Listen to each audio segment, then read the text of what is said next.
This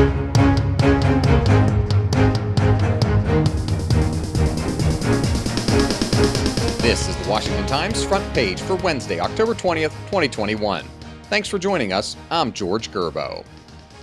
Congressional Democrats are retreating from a plan to give the IRS access to bank information on customer accounts with more than $600 in annual deposits or withdrawals after widespread backlash from the public and financial industry. Senior Democrats on Congress's chief tax writing panels announced a revision of the proposal. It raises the monitoring threshold from $600 to $10,000 in annual account activity, according to our congressional reporter, Harris Alec. The change means financial institutions would have to report to the IRS on any account with more than $10,000 in deposits or withdrawals annually. The initial $600 figure faced significant backlash from Republican lawmakers, the banking sector, and voters. They argued such a small threshold would essentially give the IRS unfettered access to how ordinary Americans spend their money. Nearly 20 state school board associations have broke ties or distanced themselves from the National School Boards Association after it asked the federal government to target parent protests at school board meetings. Attorney General Merrick Garland announced days after the request that the FBI would go after parent protesters. The posturing, however, has triggered at least 18 state school board associations to cut or re-examine their relationships with the NSBA, our senior congressional reporter Carrie Pickett reports. State organizations said they weren't informed of the letter to President Biden and didn't want federal authorities to get involved with school board disruptions when local law enforcement could handle it. Garland has also drawn ire for politicizing the DOJ in other aspects. James Varney and Stephen Dinan report behind the scenes he has overseen the remaking of the Executive Office of Immigration Review, including installing a new director dogged by ethics questions and issuing rulings making it easier for illegal immigrants to lodge asylum claims. Garland has won praise from progressives, however, for increasing scrutiny of policing practices, looking closer at hate crimes, and doubling the department's staff in charge of enforcing voting rights.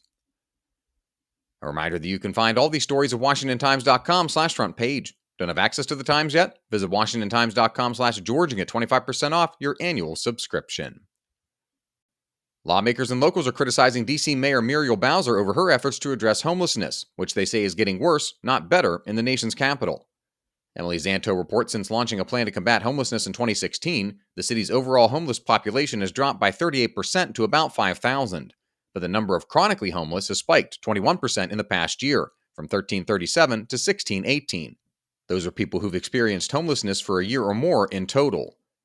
Bowser approved a $35 million plan in July to clear major tent encampments in the city. The effort got off to a chaotic start this month when workers who were clearing an encampment near Union Station with a bulldozer picked up a man who was still inside of a tent. D.C. Council member Elisa Silverman said the debate about addressing homelessness has created tension among local officials.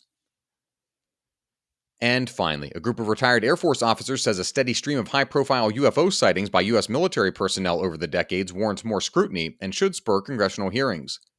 Pentagon correspondent Ben Wolfgang reports the four officers said the sheer number of military encounters with UFOs should make the issue a top priority for the Pentagon, other federal agencies, and scientific researchers.